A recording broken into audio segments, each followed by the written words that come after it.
I know that Maryland was trying to work this out, so were the other, originally, 7 other board members, then 8 board members. And I know that they were working on it, they were making some progress. Not all the progress was going the way that Willow Creek Township wanted, or even Hamilton Township, but there was some great progress that was being made. There was some thought that was being demonstrated to the population, which was more than just because I said so. It's because these are the reasons why. And I know that there's a lot of eloquent speakers out in this room, as well as in the county, that I wish I could represent as well as they could. But the bottom line is that we're not feeling that opposing point of views are properly evaluated. We understand that there can be disagreement, and we understand that not, in fact, these are Maryland's words, not everybody's going to get what they want. And we understand that. And I'm not even proposing that, well, we should get something that we want. That's not even the right argument. Proper argument is that we need to get what's best for everyone. The companies that are coming in and try to invest in Lee County, the people that choose to support those companies, they need to get the best. The population which doesn't choose wind energy as their source of income, they need to be able to be assisted, but most importantly as well, Lee County, or just as importantly, not more importantly, but just as importantly, Lee County government needs to be protected from some of the issues that may happen because we're getting into an agreement now which could last for 70-some years into the future. We're not convinced that all of this has been thought out as well as that it should be. But you're willing to say, Mr. Farmer, we don't care if you own your land, we're going to tell you what to do with it. Is that right? That's not right. No, wait now. And If I have 160 acres, I can put anything I want on there so long as it's legal. Am I right? I have 10 acres. Can't I put anything? No, on I'm it? not talking, 160 acres is a farm. I need to ask you, why is 160 acres? Well, it's a normal farm around here. It's a small farm around here. Well, that's wonderful. I don't care if it's higher than that, fine. Okay? But you are trying to dictate what they're going to do with their land. Not really. Not really? What Giles Calvillage is trying to do is, if it's going to influence my land, you're influencing Mr. 160 acre farmer, you're trying to influence what I do on my land. And according to PhDs, you may be introducing a level of health concern that I may or may not be willing to accept. And with shadow flicker and noise, and possibly increased traffic, possibly a lot of other issues, possibly I won't get my television reception. In other words, the inconvenience that my family may suffice. I may be willing to take on some of that issue, but I need to be compensated for some of that. Again, this is going away from what Willow Creek says. Willow Creek has a definite. Giles Calvillage, myself, I feel that I should be given the opportunity to accept or deny. Now, as a landowner in Willow Creek Township, I'm zoned Ag 1, and I'm great with that. Okay, I grew up on a farm in Boone County. My family raised cattle. I raised cattle as long as I sure wanted to, and as I grew up, like a lot of farm kids, I wanted to get out and make my mark in the future. But I'm well aware of agriculture now. The concern that I've got with wind turbines is that's not agriculture. That is industrial. And if I'm not in an agricultural area where Lee County being committed to a lease program really wishes to promote agriculture, then I do think it needs to be reviewed. And the farmer, because he's a farmer and not an industrialist, farmer is the term you use, because, and I have great pride and honor of farmers. call them, I used the term today to refer to a farmer today, I called him an agricultural production person. I know that's kind of crossing hairs, but he's a farmer. It's agriculture. It's not wind development or energy development or revenue cycling.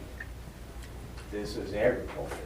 So if he decided to take that 160 acres and create a hog farm with 5,000 hogs, I might not like the smell, because you know I'm a beef guy. I prefer the smell to the old-fashioned bovine. I don't have a problem with that. Oh, I might have to keep my windows closed, but that's his right, because that's agriculture. Wind turbine, that's not agriculture, that's industrial. And if I wanted to live in an industrial site, or I wanted to participate in industry, I would make sure that I had commercial property. Does that answer your question? I'm trying to be respectful. I'm trying not to let emotions run away with me. But does that help answer your question? I really respect what the farmer wants to do. But if there's a wind turbine there, it's probably going to affect my property. And I would also ask the same neighborly assistance that he respect my property. And if I'm going to suffer from, shadow flicker, or, we just learned the other day, I'll reveal the source if you require me to, but there is a agricultural person who raises livestock in the area. He's noticed that his birth rates have dropped since the turbine, that's about 1,400 feet away from his farm, has increased. His birth rate has increased, and you can't figure out why unless it's possible that the wind turbines are involved in that. So that's taking his livelihood, and I'm not sure if he's got 160 acres. I think he's either got at least that much, but because he does grow crops as well as he's got livestock, that's been affected. And he was surprised to find out that there's been other nationwide studies or actually worldwide international studies that have demonstrated that that birth rates can be affected. It's important, and I think that's something that the shipper was working on throughout this. Not necessarily in detail, but we felt that the zoning board of appeals glossed over that and didn't really take that into account. Is that helpful, sir? Is that Your opinion? So do I get on the agenda? Yeah, we'll put you on the agenda. They're all getting on, but it will be after the vote. You're not gonna get on there and talk like you have already for 28 minutes, or 23 minutes. And I'm saying something we've heard for a year and a half, you people come in there and talking on the same subject. We already know the subject. I mean, it's just not the first time that people have come up here and talked. I guess maybe so we're being asked the same questions. Well, you probably are. But normally, the zoning board does all of the checking and everything else. Normally, we go with them. Once we didn't, and we got sued and lost. And so, we usually go by it. We don't have to do whatever the people want. But that's what you're not. I know, and I don't want to go to 23 minutes, because I know that I'm at least at 20. But I believe that's where cooperation from various areas within government can be helpful. The attorney should look at a final draft of a proposal to make sure that the county is safe. And just because the zoning board members have written something and somebody else didn't write something, We get a that lot of may, letters. yeah, they're being, All of the board members have gotten from the people who won them. okay. But also, I guess the biggest argument that I would have is that just because the zoning board of appeals has put a stamp of approval on it, that's not going to be a guarantee or a fail-safe against potential lawsuit. So I would encourage coming up with the best practice. Best practice with reasons behind the best practice, I found in the healthcare field, when developing policy, has been the very, very best defense, especially in areas where there's not a lot of specific regulation on programs that you're doing. Thank you. Thank you very much, sir, and everyone else, sir.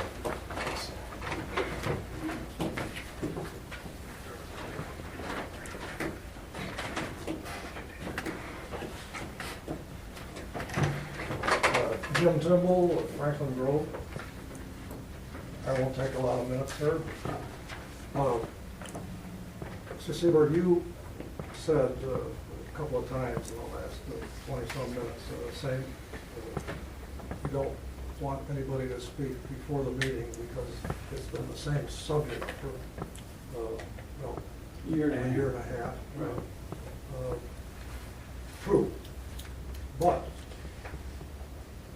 all of the meetings, the ad hoc meetings, the ZBA hearings, there are only 3 board members that regularly attended all of those meetings. And you really had to attend most of those meetings to really have a depth of knowledge in the subject.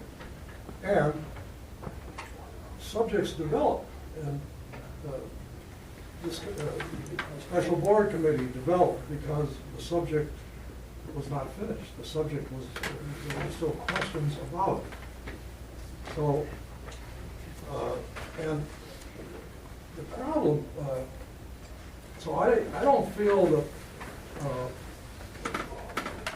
the board, the full board, is fully versed in the subject, especially the pros and cons as they have developed. And here's the problem. It's important, I don't see the harm, and by the way, I am asking too, sir, to speak at the board meeting, be on the agenda before the meeting, because I'm asking for a level playing field. Several of us that want to speak, we all work. I'm here on a vacation, I'm taking a vacation day, and I'm sure the others are.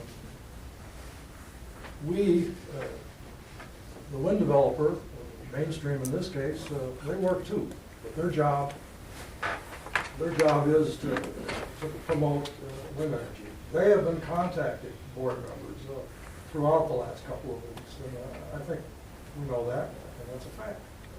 So, in all fairness, what we're asking is that a few of us up here, within the time frame that's allowed before the meeting, to effect a level playing field. I cannot meet with board members the last 2 weeks, so I'm sorry, I'm working at my job.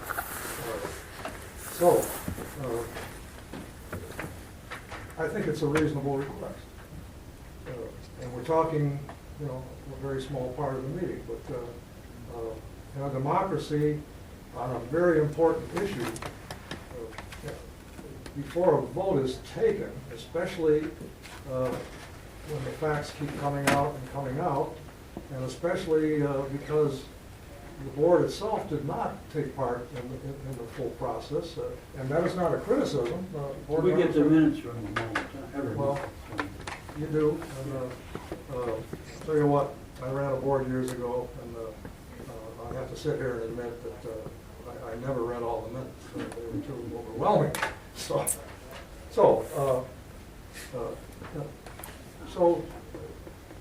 again, I'm asking the same question. I would like to be on the agenda, and I very much would like to be on it at the beginning of the meeting. I don't know what there is to be lost by bringing final, in a courtroom situation, there's final arguments from both sides.